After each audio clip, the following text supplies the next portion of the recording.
মা তোমার কাছে যাই, তোমার ঘরের এক কোণায় তোমার পাশে দাঁড়াই। তাহলে ধূমকেতু মুভির সেকেন্ড সং পাবলিশ করা হলো গাইজ। এটা শুধু সং নয়, এটা সৃষ্টি জগতের ইমোশন। তাই কি লাগে ভয়, মাথায় ভীষণ যন্ত্রণা, কি জানি কি হয়, ঘুমোতে দাও। মা, এই পুরো দুনিয়ায় মাই এমন একজন পার্সন যার আত্মত্যাগের অনুভব আর উপস্থিতি কোনো প্রকার লিরিক্স কিংবা শায়রি দিয়ে ফিল করানোর প্রয়োজন নেই কাউকেই। মা শব্দটি যথেষ্ট। হ্যালো গাইস, এক্সপ্লোরেশনে আপনাদের সবাইকে স্বাগত।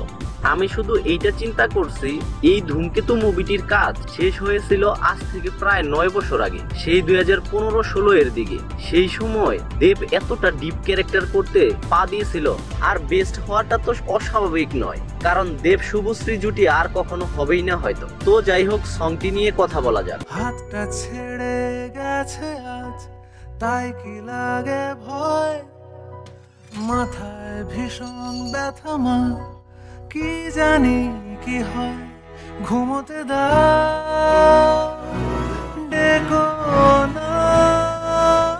মা সংটি শোনার পর এইটা শিওর সবারই মনে ইফেক্ট ফেলবে। অনুপম রয় এতটা স্মুথলি সংটি কভার করেছেন, প্রতিটা লিরিক্স শরীরে গুজবাম দিচ্ছে। ও হ্যাঁ, সংটি দেখার সময় আরো একটা বিষয় খেয়াল করলাম। ধূমকেতু মুভি টিজার যখন পাবলিশ করা হলো, দেবকে আর্মি ক্যারেক্টার হিসেবে দেখলাম, বাট সংটিতে টাইম ট্রাভেল করে দেব বর্তমান থেকে অতীতে আসছে নাকি। এমন খুনসুটি, তার মাকে ইয়াং লাগছে এখানে দেখতে, তাকে বৃদ্ধ লাগছে, বোঝা কষ্টকর হয়ে যাচ্ছে। মুভিটি অ্যাকশন রোমান্টিক ড্রামা হবে নাকি সায়েন্স ফিকশন মুভি।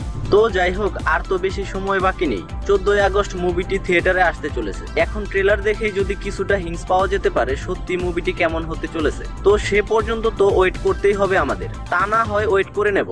কিন্তু মা সংটি তো যাদের এই দুনিয়া থেকে মায়ের ভালোবাসা চিরদিনের জন্য শেষ হয়ে গিয়েছে, তাদের জন্য খুবই বেদনাদায়ক হবে। তো গাইস, যারা যারা মাকে ভালোবাসেন ভিডিওটি অবশ্যই লাইক করবেন। আর মা সংটি দেখে আপনারও কি এমন ফিল এসেছে ধূমকেতু মুভিটিতে টাইম ট্রাভেল স্টোরি থাকবে কিনা কমেন্টে জানাতে ভুলবেন না আপনার মতামত। আর হ্যাঁ, এমন biography and movie related update পেতে আমার চ্যানেলকে সাবস্ক্রাইব করে পাশেই থাকুন। ধন্যবাদ।